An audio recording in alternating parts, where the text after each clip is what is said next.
Hello and welcome to TCI Behind the Scenes. I'm your host, Yasmin Rigby Blues. And beginning off the new year, we'd like to look at beauty.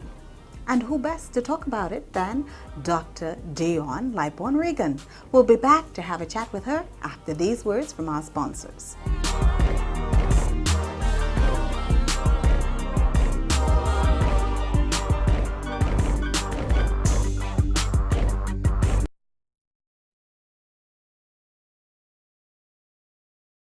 Welcome back. And of course, we're here with Dr. Lightbourne. Do we go through all of that or just say Dr. Dionne? Dr. Lightbourne would do. Oh, Dr. Lightbourne, okay. I know that's what everyone calls Yes. you. And in any case, let's say you started your own practice. It's been for a year and some now? Since last April. Okay, how's that going? Not bad. We're growing every month, so it's coming on really well. We're offering services that people have been waiting for a long time, and so people are finding their way to our doors. Okay, and of course that's Dermamed, and we're looking at all sorts of skincare. Now, what would you say are some of the main problems, skincare problems that people here face? Well, of course, especially in the teenage population and adults too, a lot of people are battling with acne. And I think for a long time people haven't been getting the right kind of care for their acne. Women, you find, battle with the dark spots that are left behind after acne, so they end up using lightening creams, trying to combat the dark spots, but not getting to the root of the problem, which was the acne in the first place. So they keep chasing spots and trying to lighten spots and more spots rather than treating the root of the problem, which was the acne. So a big challenge is dealing with people with pigmentation problems, whether it be dark spots left behind acne, or whether it be discolorations like melasma.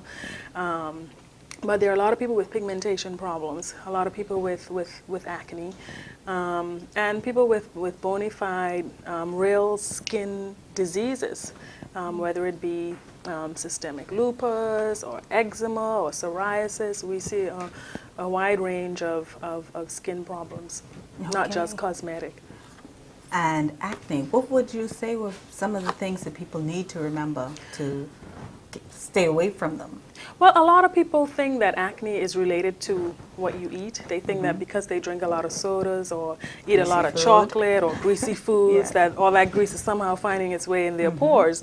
But that's not the case. Acne is basically caused by clogged pores, some bacterial inflammation, and hormones also have a role to play in the development of acne. So basically you want to keep your pores clean, keep your skin clean, and some people, if they would just start cleaning their skin properly and regularly, they would see an improvement in their skin. So that's a good place to start. And by cleansing with a cleanser that's appropriate for your skin type. How do you decide that? Well, you come and see us at Dermamed and we'll help you out. But basically, it's whether you have to know whether you're oily, whether you have combination skin, or whether you have dry skin. And so when you go searching for a cleanser or for any type of basic skincare product, you need to choose based on your skin type. If you're oily, then your skin tends to be resistant, and you probably get away with using a lot of different products that aren't necessarily specific. But if you have dry or sensitive skin and you use a product that's for oily skin, you might end up getting, too dry and irritated and run into different problems. And a lot of people who we see with pigmentation problems are people who have probably been using products that are too harsh for their skin type, so they end up with irritation and pigmentation or acne as a consequence of using the wrong products on their skin. So it's important to understand the kind of skin you have and the products that are appropriate for your skin type. Okay, and of course the cleansing routine.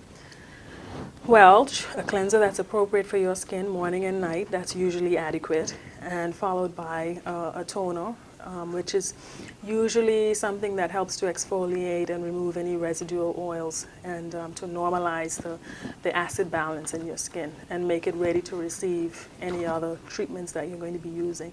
So cleansing and toning, and sunblock is another very basic part of your skincare regimen. Even dark skin people. Now that's what I was about to ask.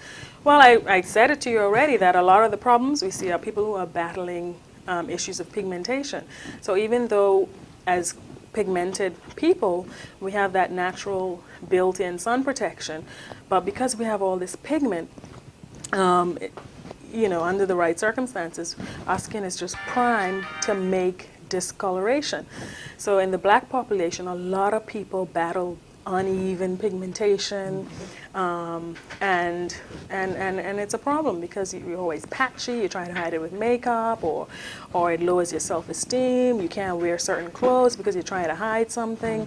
So it's a real problem. And I say, you know, the sun promotes pigment formation.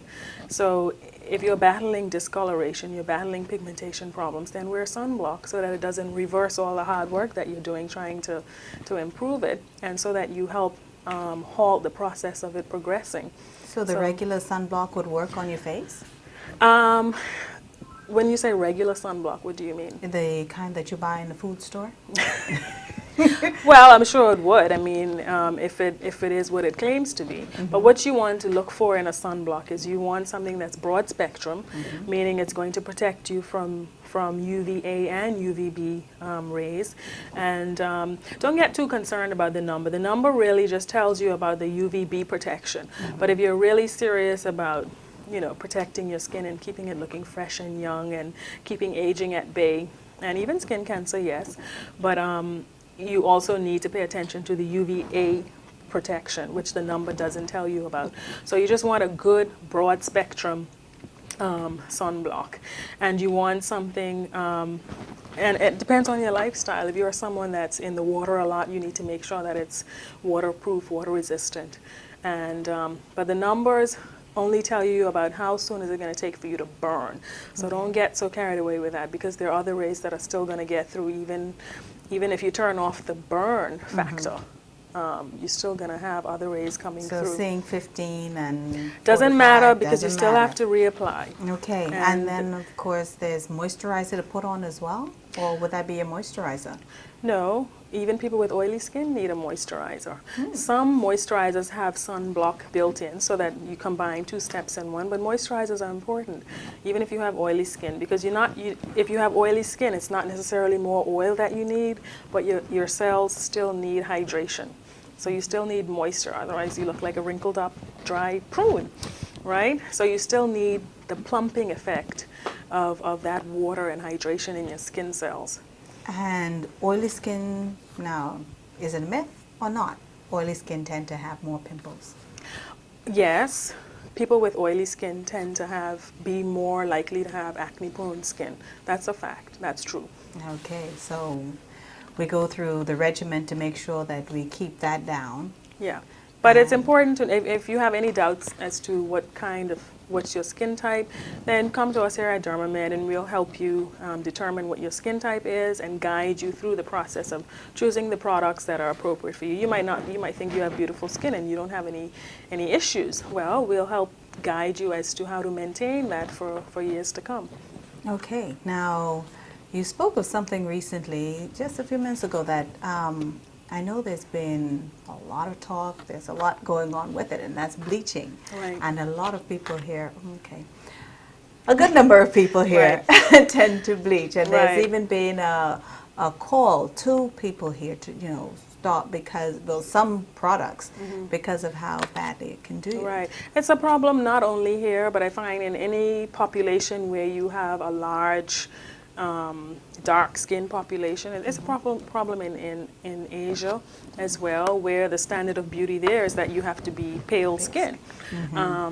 But I don't know. Of course, there are self-esteem issues that come into the whole discussion. Women, needing to feel good about themselves and needing to have that self-confidence that, hey, I'm dark skinned and I'm beautiful regardless. However, I still believe that there are some women with genuine problems that they're trying to fix, albeit going about it the wrong way and without guidance. But some of them, in all fairness, started off with some uneven pigmentation that they're trying to even out, not necessarily because they're trying to be white, but because they genuinely had a problem that they wanted to fix. It's more than just women. Yes, yes, but you know, I mean, I give them benefit of the doubt. A lot of them have problems that they tried to fix and just went about it the wrong way and ended up having to, you know, deal with that and ended up having to lighten the whole body to match, you know, the picture. So, but it is an issue, and it's something that I think public health needs to pay attention to, because a lot of the products that people are accessing over the counter needs to be monitored, and I think we really need to regulate what people are accessing on the shelves in some of our stores. So that's all I'll say about that right now, but I think it's something that needs to be looked into, what people are accessing. Sometimes you can't really trust what people declare on the packaging. Sometimes we're not sure if what they say is in there is truly all that's in there. It's a problem, though. People are using some things that we as physicians treat with respect and use very sparingly. People are bathing in it.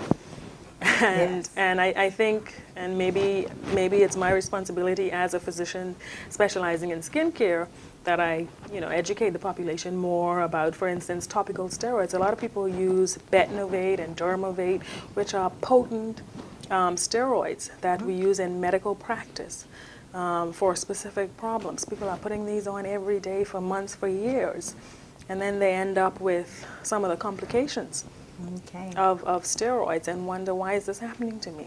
Well, it's because you've been putting potent steroids on your skin forever and a day. Wow. Yeah, well, like the thinning of the skin. And you see the veins, you can, you know, the skin gets thin like paper.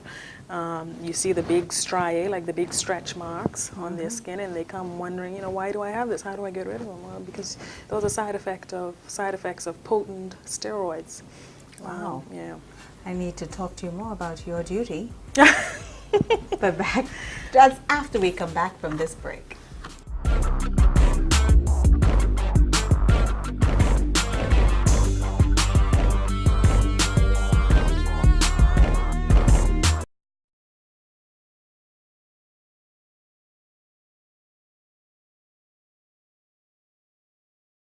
And welcome back to TCI Behind the Scenes. I'm your host, Yasmin Rigby Blues, and we're here talking with Dr. Lightbourne about beauty. And we're just talking about how doctors should be educating the public on the use of steroids being used for lightening creams.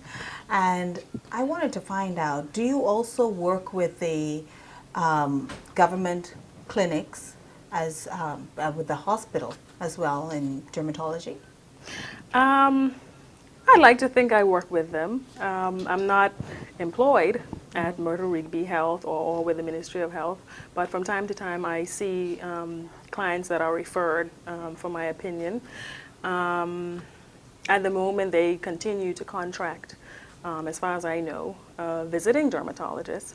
I have submitted a proposal offering my services, but I'm yet to get a response regarding that. Okay, well, in the meantime, we have a lot of education to go on. And for persons with pigmentation problems, what would you suggest? Well, the most popular ingredient in the over-the-counter lightening creams is hydroquinone. That's been used for a long time as a skin lightener, and it's still the most effective skin lightener. Now, science has tried to come up with effective, safe formulations, including hydroquinone. However, a 2% formulation of hydroquinone is what is available over the counter without a prescription. Anything beyond 2% hydroquinone should not be sold, should not be available over the counter. It's a prescription item. So yes, dermatologist offices, yes, we use hydroquinone products, 4%, even maybe 10%. But of course, it's chosen specifically for particular clients with the proper education and to achieve a particular result.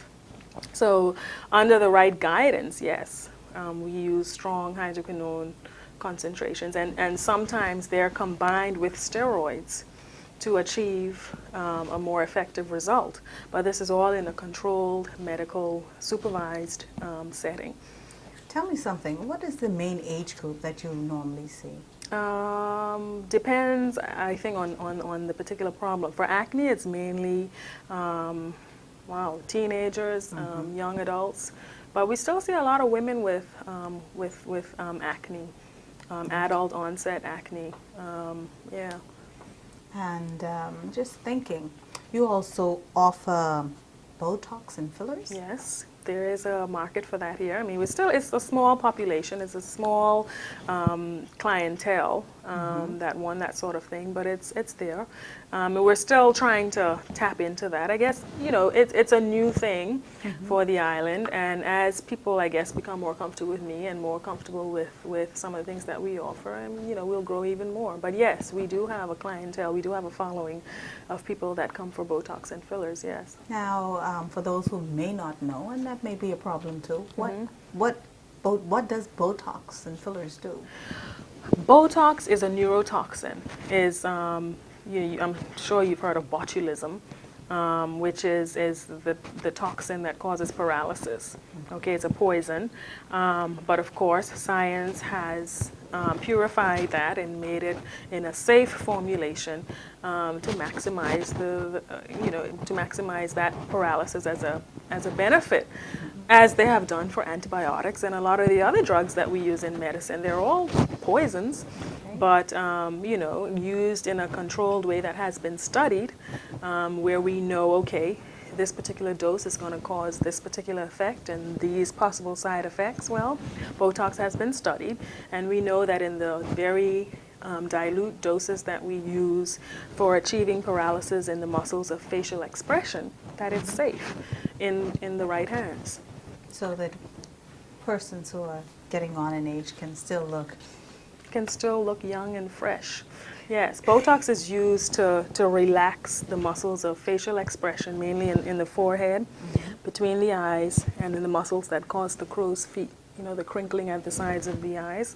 Okay. So that's what Botox is used for, and mainly. And we also use it for sweating. People who have excessive sweating in the armpits, we inject into the skin, paralyze the sweat glands, and they get relief. It lasts for about 4 months.